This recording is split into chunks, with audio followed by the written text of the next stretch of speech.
En fait, je ne veux pas vous envoyer forcément dans la gueule du loup. Moi, je suis vraiment consciente du fait que qu'il y ait des personnes de notre propre famille, mais qui sont tellement malhonnêtes que voilà, ça devient carrément dangereux de travailler avec sa famille. Salut, je m'appelle Shasta, bienvenue sur ma chaîne. Alors, si tu n'es pas encore abonné à cette chaîne, n'hésite pas à le faire parce que c'est gratuit et parce que ça me fait super plaisir. Alors, dans cette vidéo, nous allons discuter un peu de 4 façons sur comment gérer son business à distance. Alors, quelle est la situation? Tu vis en Occident, en Europe, en Amérique, en Asie, ou je sais pas trop où, et tu as investi en Afrique. Et tu te demandes comment est-ce que je vais faire pour gérer mon projet, pour mener à bien mon projet afin de ne pas perdre tout mon argent. Alors si c'est un sujet qui t'intéresse, je te conseille de continuer à regarder. L'absence sur le terrain du promoteur du projet est certainement la cause majeure d'échec des projets qui se font en Afrique. C'est-à-dire que toi tu es là, tu es à distance, voilà, tu essayes en fait tant bien que mal de suivre ton projet à distance. Mais voilà, les retours ne sont pas toujours positifs. Voilà, tu es sujet à des vols, à de la négligence. Tu as des employés qui ne travaillent pas, qui ne suivent pas tes instructions. Voilà, les problèmes, le fait que tu ne sois pas là en fait, représente un des facteurs majeurs à ton échec. Comment faire pour contourner cela au mieux? Les 4 solutions que je vais te proposer aujourd'hui tournent autour de la personne de confiance. Alors, qui peut être cette personne de la famille ou les amis font partie des personnes qui ont le plus de probabilité de vous arnaquer? Alors, il faut dire que c'est souvent le cas, ça c'est vrai, mais ce n'est pas toujours le cas. C'est aussi important de le préciser. Moi, par exemple, je ne ferais certainement rien sans ma maman qui gère toutes mes affaires au Cameroun. Franchement, je serais certainement voilà, ferme parce que je ne saurais à qui d'autre confier en fait la gestion de mes affaires. Donc en fait, je ne veux pas vous envoyer forcément dans la gueule du loup. Moi, je suis vraiment consciente du fait que qu'il y ait des personnes de notre propre famille, mais qui sont tellement malhonnêtes que voilà, ça devient carrément dangereux de travailler avec sa famille. Mais il serait aussi dommage de passer à côté d'une personne différente en fait. D'accord? Donc il s'agit là de rester seul avec vous-même. Réfléchissez franchement. Si vous avez le moindre doute sur une telle ou un tel, passez simplement à la seconde option. Alors la seconde option que je vous propose en fait, c'est de faire, plutôt que d'avoir des employés, ayez des associés. C'est-à-dire que quoi?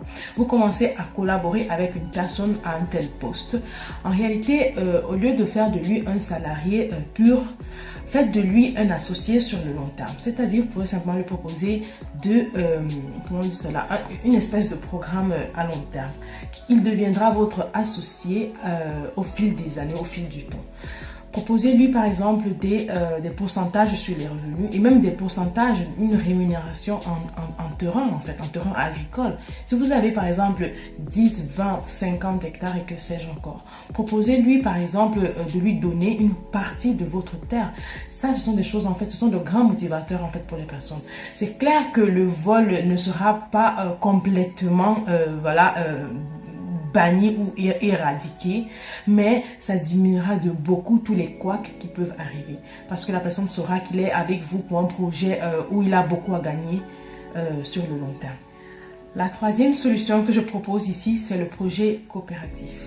Alors, il s'agit ici de se mettre à plusieurs pour exécuter un projet justement au pays. C'est-à-dire plusieurs personnes de la diaspora justement vivant à l'extérieur, à distance, se mettent ensemble afin de réaliser un projet dans leur pays. Alors, si vous êtes 12 ou plus de 12 dans le meilleur des cas, ça ferait en sorte que chacun des membres aurait à voyager pour le pays une seule fois par an et passerait quelques semaines durant ce mois-là à suivre le projet. Ça ferait en sorte que chaque membre de la coopérative ait à passer au maximum quelques semaines par an au pays. On parle d'un voyage grand maximum voilà, dans son pays à suivre le projet.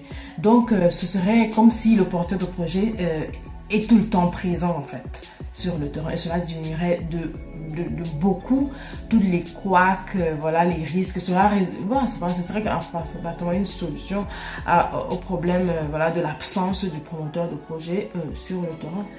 La quatrième solution que je te propose ici, ce serait en fait de confier la réalisation de ton projet à une société de gestion de projet.